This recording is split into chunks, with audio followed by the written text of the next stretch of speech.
Assalamualaikum warahmatullahi wabarakatuh. Salam sejahtera untuk kita semua.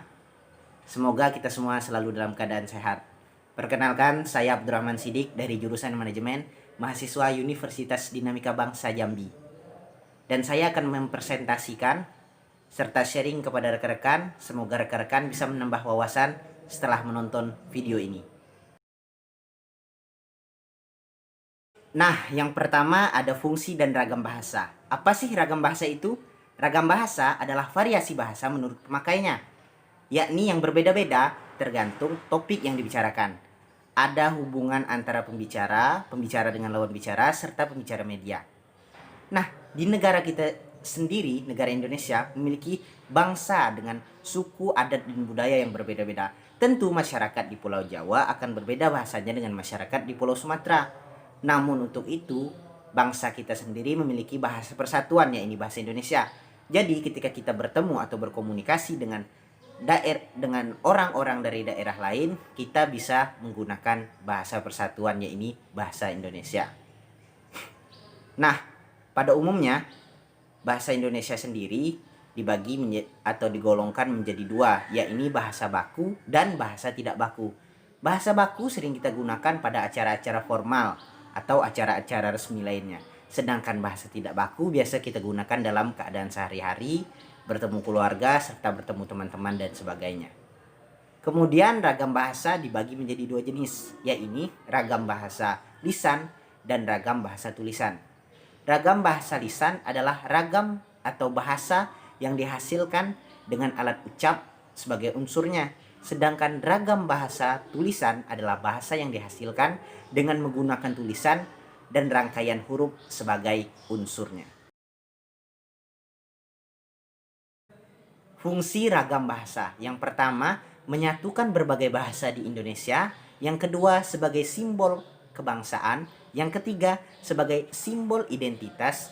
Yang keempat, sebagai pemersatu kelompok atau etnis. Dan yang kelima, menjadi alat pemersatu adat dan budaya antar daerah.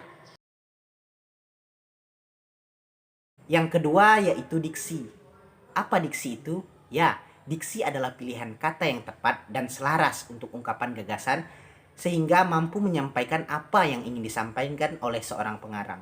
Pengguna ketetapan ini memiliki kemampuan kosakata yang terkait dengan kemampuan memahami, menggunakan, mengungkapkan secara aktif, serta mengungkapkan secara tepat, sehingga dapat mengungkapkan atau mengkomunikasikannya secara efektif kepada pendengar atau pembacanya.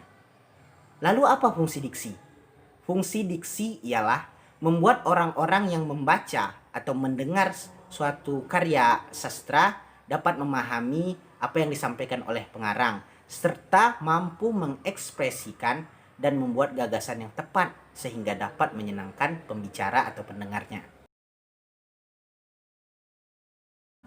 Ada makna leksikal dan makna gramatikal, ada makna referensial dan konotatif, ada makna kata dan makna istilah, ada makna konseptual dan makna asosiatif, ada makna idiomatikal dan peribahasa, dan yang terakhir ialah makna kias.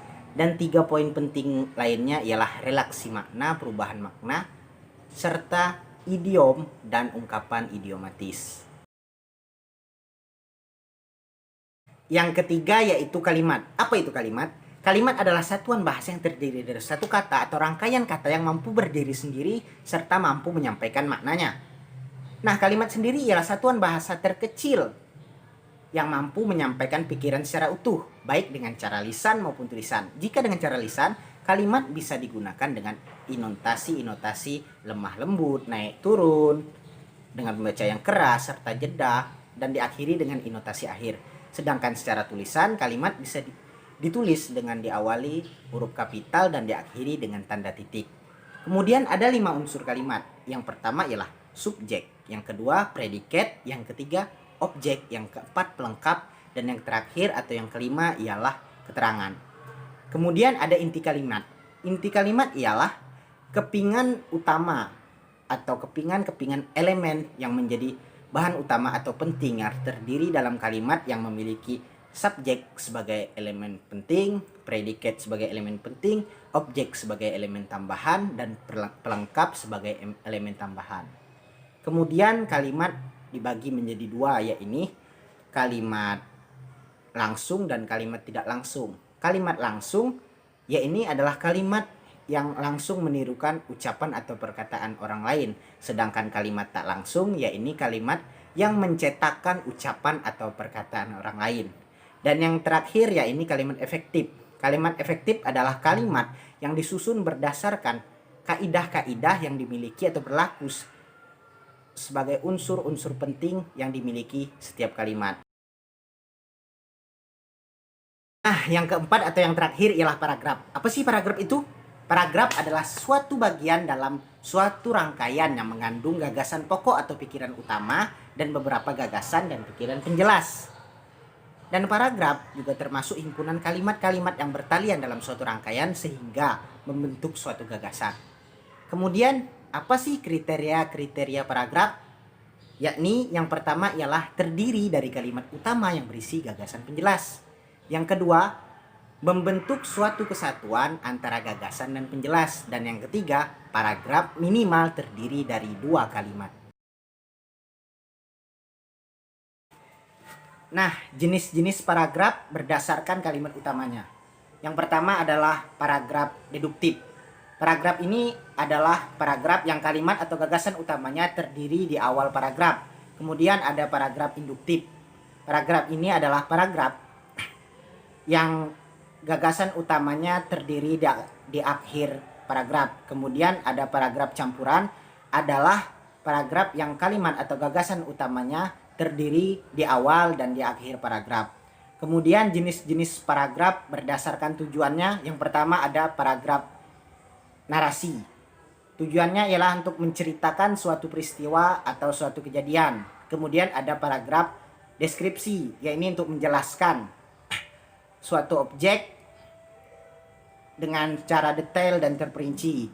Kemudian ada paragraf eksposisi, yaitu untuk menjelaskan atau memaparkan sesuatu dengan tujuan memberi informasi. Kemudian ada paragraf argumentasi, yaitu untuk menyampaikan ide, gagasan, dan opini. Yang terakhir ada paragraf persuasif, yaitu untuk mengajak atau mempengaruhi pembaca agar melakukan apa yang diinginkan oleh pendengar.